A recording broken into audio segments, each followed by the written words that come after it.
Ricardo Fernandes, a millionaire businessman, had everything that money could buy. Mansions, luxury cars, and trips around the world. But there was something that his money could not give him: an heir. After numerous failed attempts and medical diagnoses confirming his infertility, he decided to seek an alternative. Upon hearing about a local orphanage, his heart, once hardened, awakened to a new possibility: adopting a child. Ricardo, speaking with his lawyer: "Carlos, I have already decided. I will go to the orphanage tomorrow. I need to meet the children, feel something that shows me this is the right choice." Carlos says, "Mr. Ricardo, are you sure about this?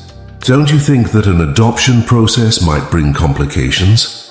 Ricardo, looking out the window, thoughtful: "Money and power are no longer enough for me, Carlos. I need something more. Something that makes me feel that my life has a greater purpose."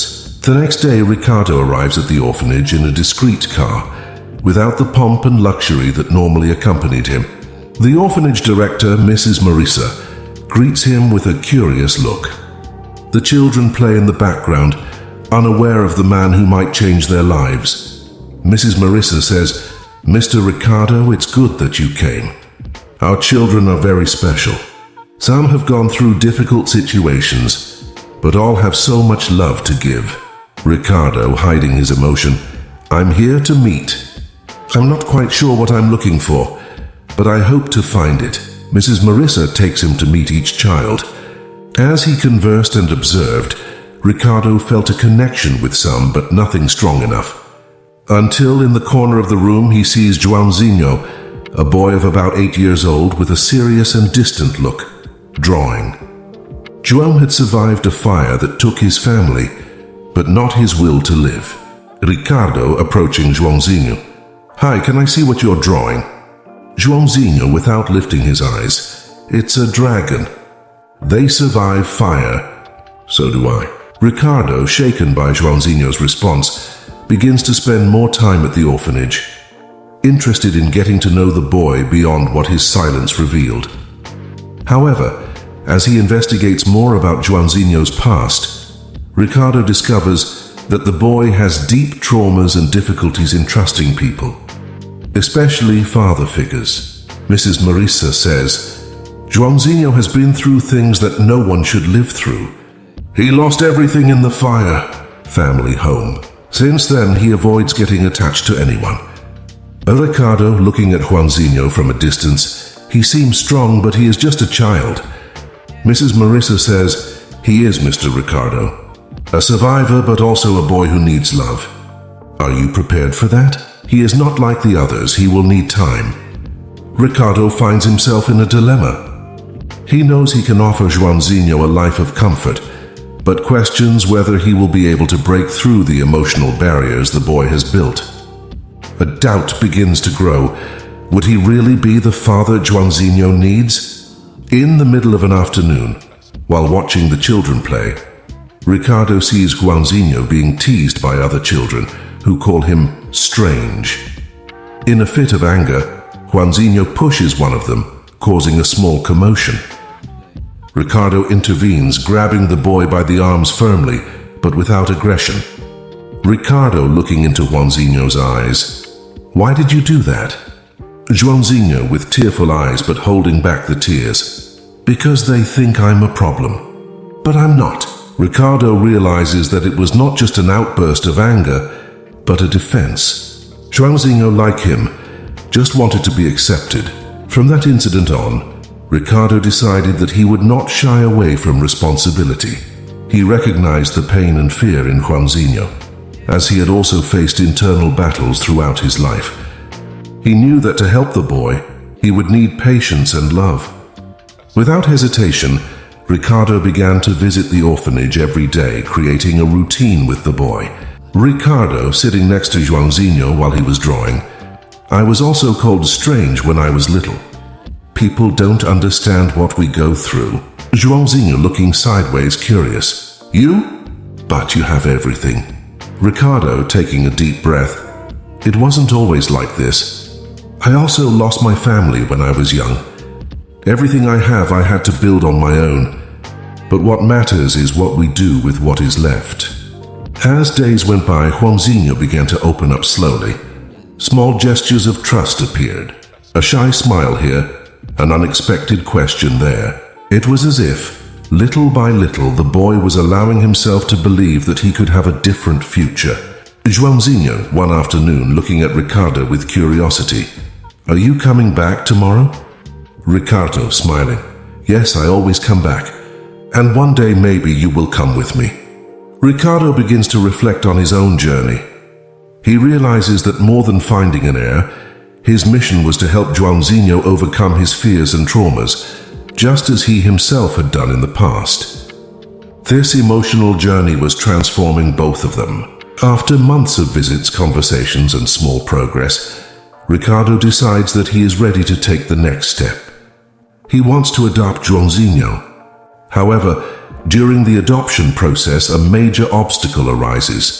A distant family of the boy, who had never shown interest before, appears and contests the adoption request, claiming they have custody rights. This news shakes both Ricardo and Joãozinho. The boy, who had finally begun to believe in a new life, shuts down again, feeling betrayed and afraid of being taken away from the only place where he began to feel safe. Joãozinho, with tearful eyes, confronting Ricardo. "I knew this would happen. I knew I would end up alone again." Ricardo, kneeling at the boy's level, firm and sincere. "No, I will not leave you alone, João. I will fight for you as I have never fought for anything in my life." The hearing to decide Joãozinho's future is approaching. Ricardo, used to winning battles in the business world, realizes that this is a completely different fight. He feels powerless, fearing that Joãozinho's fate may slip out of his hands. Ricardo, speaking to his lawyer, worried, "What if I can't do it? What if the court doesn't understand how much he needs me?" Carlos, his lawyer, "Do what you've always done, Ricardo. Fight with everything you've got, but this time with your heart." On the day of the hearing, with Joãozinho by his side, Ricardo makes an emotional plea to the judge. He talks about what he's learned over the past months, about the transformation in his life and in the boy's life. Joãozinho, who had remained silent until then, gathers the courage to speak up for the first time in public. Joãozinho, looking at the judge with determination. "I want to stay with Mr. Ricardo. He is my family now." The room falls silent. Everyone anxiously awaits the decision. After long minutes of tension in the courtroom, the judge reaches a decision. He considers all the factors involved and finally delivers his verdict. Custody of Joãozinho will be granted to Ricardo. The room erupts in emotion, but the most impactful moment is Joãozinho's expression. As he allows himself to openly smile for the first time, Judge, looking at Ricardo and Joãozinho, "I believe that what's best for João's well-being is to be with someone who truly loves and cares for him. Mr. Ricardo, the custody is yours." With tears in his eyes, Ricardo approaches Joãozinho and hugs him tightly, feeling the weight of responsibility and the joy of finally having the chance to be the father he so deeply wanted to be. Joãozinho, despite his shy nature, returns the embrace firmly, as if in that moment he finally believed he was safe. Joãozinho whispering in Ricardo's ear, "I knew you wouldn't give up on me." Ricardo emotional. "Never, João, never." Ricardo and Joãozinho leave the courthouse hand in hand, ready to start a new life together. The transformation in both of them was visible. Ricardo, once a lonely man focused on his business, now found a greater purpose in fatherhood. Joãozinho, who had survived the worst, now believed he could be happy again. They walked toward the car, not knowing exactly what the future holds, but confident that together they could overcome any adversity. Months later, Ricardo and Joãozinho adapt to their new life as father and son. The boy, who once isolated himself, now allows himself to live the childhood he always deserved. The emotional scars of both are far from gone, but their bond grows stronger each day. Ricardo, helping Joãozinho finish a drawing in the backyard. Remember that dragon you drew? The one that survived the fire? Joãozinho is smiling, more confident. Yes, I do. He wasn't afraid of anything. Ricardo, proud. That's right. Do you know why? Because he had someone by his side. Joãozinho doesn't respond, but the look of gratitude is all Ricardo needed.